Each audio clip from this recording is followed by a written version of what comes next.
Hey book lovers, my name is Em and I want to talk about books. And cats.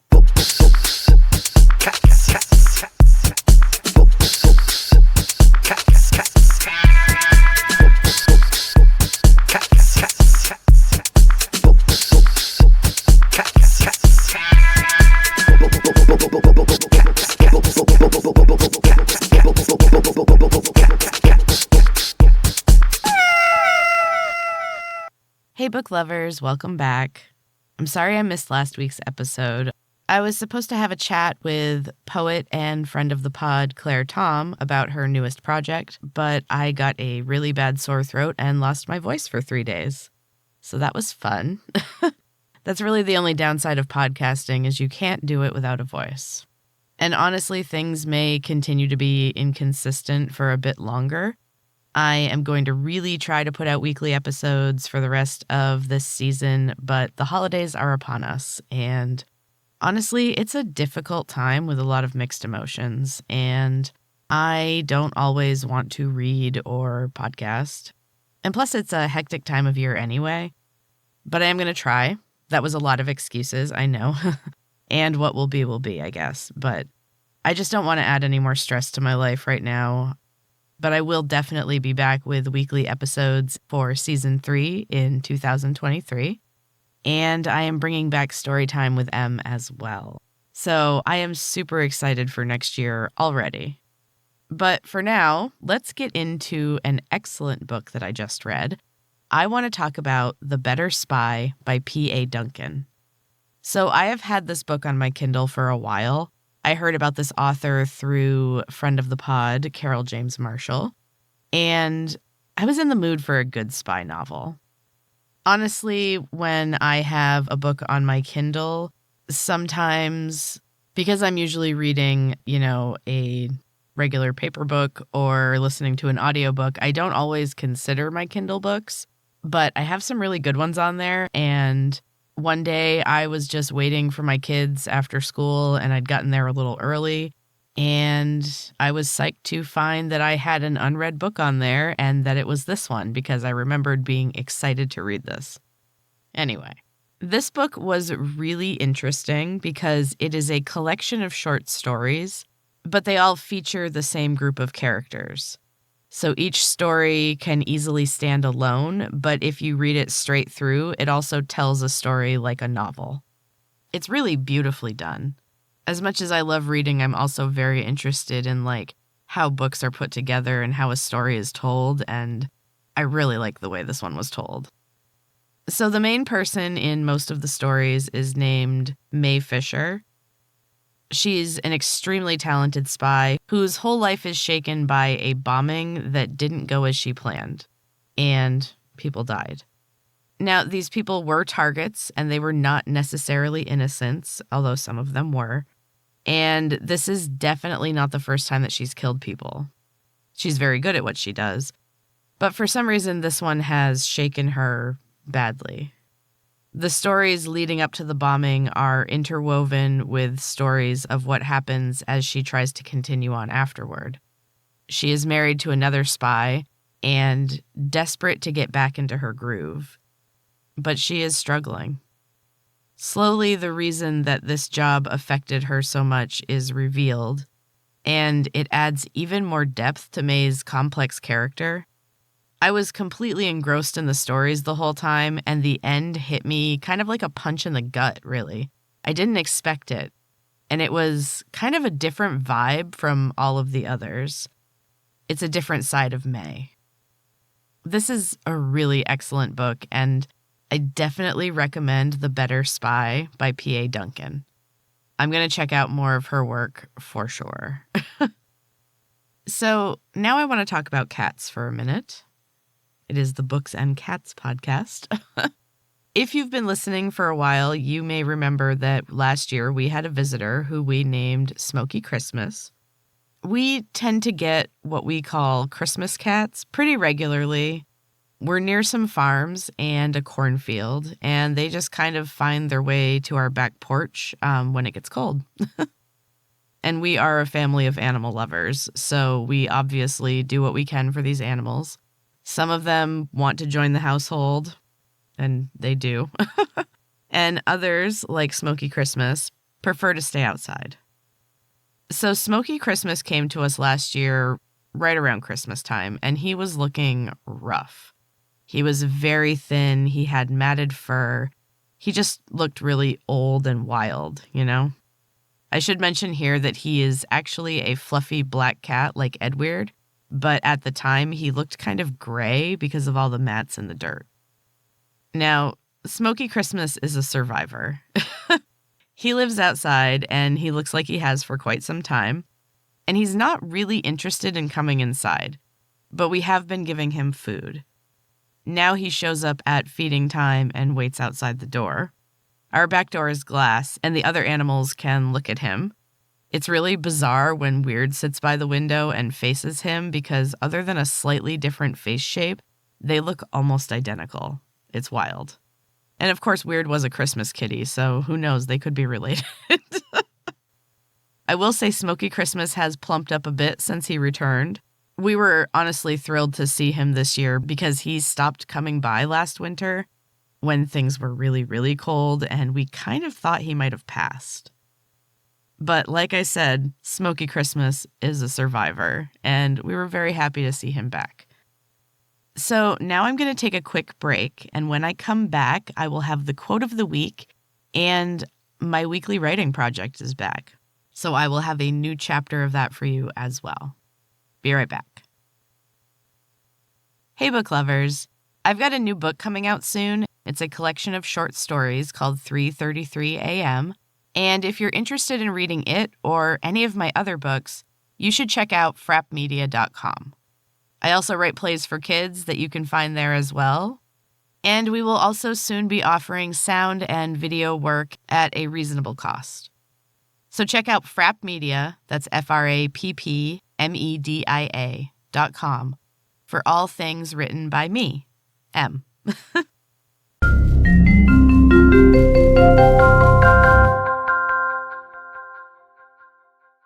Welcome back, book lovers.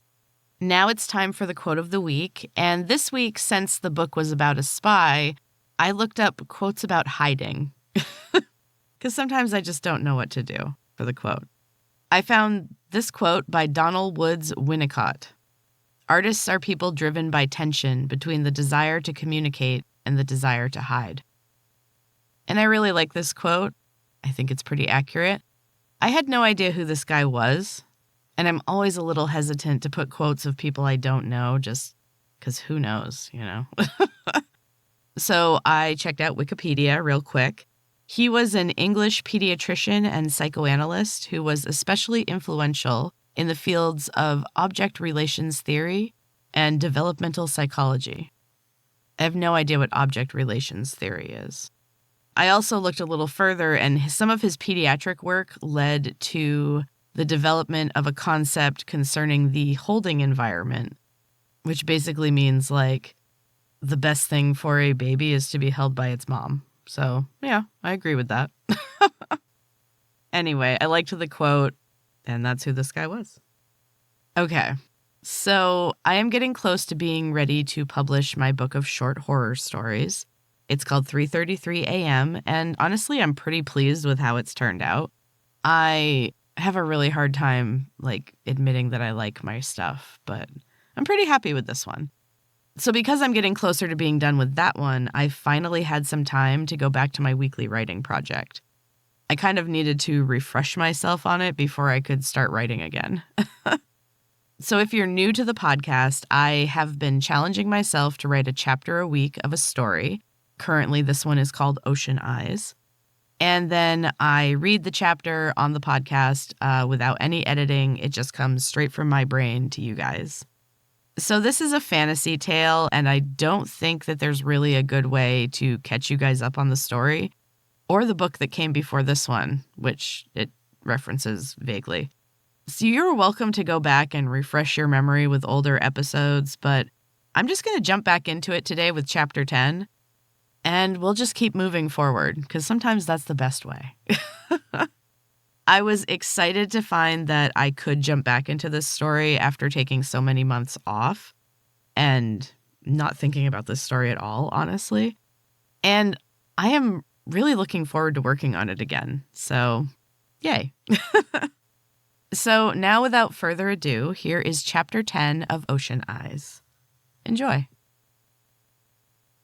Rhea stumbled over a root and cursed. Morena stifled a laugh. She hovered just above the ground and floated smoothly through the forest. Rhea was more uncoordinated now. Whatever she had done to return, something had gone wrong. She didn't seem to have full control of her body anymore, but she refused to acknowledge it.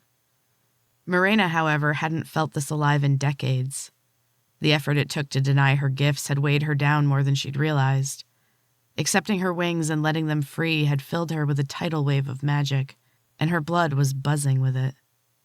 She could have navigated the forest in minutes, but Rhea insisted that she walk. It was better to go slow. She was on high alert and looking for any sign of Yada. The girl was not due back quite yet, but she had a feeling that something wasn't right. For some reason, she felt she had to search the woods for the girl. So she did. When they finally reached the village, Morena was even more certain something was wrong. Even before they found the cottage door ajar and stepped into a pristine house that was filled with a dark energy that gagged them and sent them running back outside.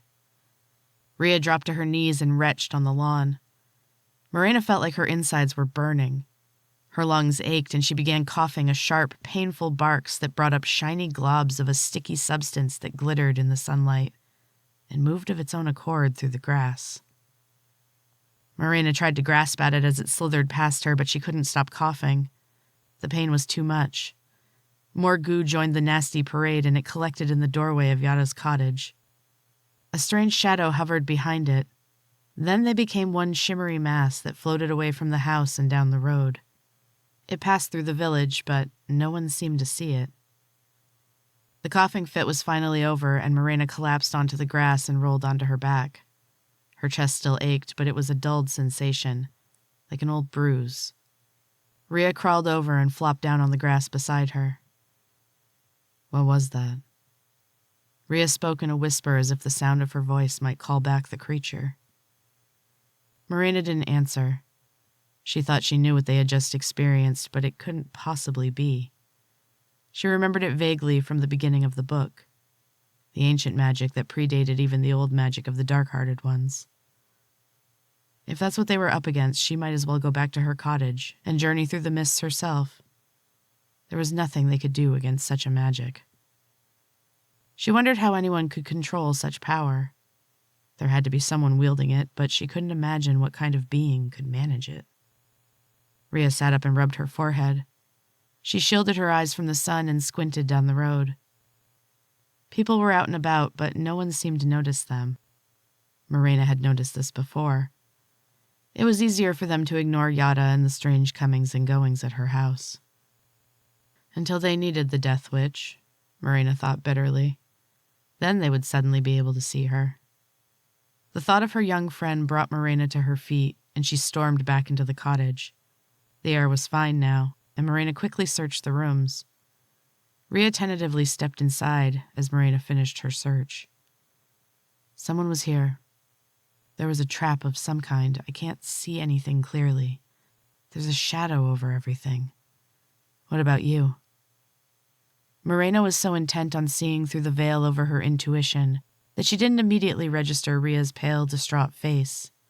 Her normally bronze skin was a sickly, orangey yellow, and her eyes were dark and full of tears. I can't see anything, she whispered. Her lower lip trembled as she spoke, and the tears edged closer to falling. There's nothing. It's just dark. She turned away and hid her face in her hands. Her shoulders hitched as she sobbed, but Morena didn't try to comfort her. Things were getting worse by the second, and she was growing increasingly more worried about Yada. The girl was in danger, and it was all her fault. Yada didn't remember how she finally passed through the solid stone of her prison cave. She could only remember the pain, and there was no point in focusing on that. She was more curious about where she was now. The walls were smooth gray stone that shimmered with flecks of gold and silver. There were lamps set in the walls, and the floor was a smooth path that descended in a curve from where she currently stood. She'd been eyeing the path for a while. There was a wall behind her, and her only option was to follow where it led, but she got no good vibes from the shadows beyond the curve in the wall. She had no idea how far down it went, or where it would lead her. Of course, she really didn't have another choice. She had pressed against the walls and tried everything she could think of to travel back through them, but nothing worked. Yada was only a little sorry about this. The pain was a fresh memory, and she would rather not go through that again. Plus, she knew that someone was waiting for her back there, and he had not had good intentions. She decided it was better to take a chance on the darkness. Not that she had a choice. The floor was smooth and a little slippery. As Yada rounded that first corner, she slipped and fell onto her back. The floor dropped steeply into the darkness, and she slid into it, quickly picking up speed. Her back burned with the friction against the stone. She cried out, and then suddenly the floor dropped away, and she felt the cool nothingness against her skin. It was the briefest moment of relief. And then she began to fall. And that is the end of Chapter 10 of Ocean Eyes. I am so excited to be back to my weekly writing project, and I will have another chapter of Ocean Eyes next week. Thanks for sticking with me, book lovers. I will most likely be back next week with a new book to discuss. Thank you so much for listening. Take care of yourselves, and until next time, keep reading.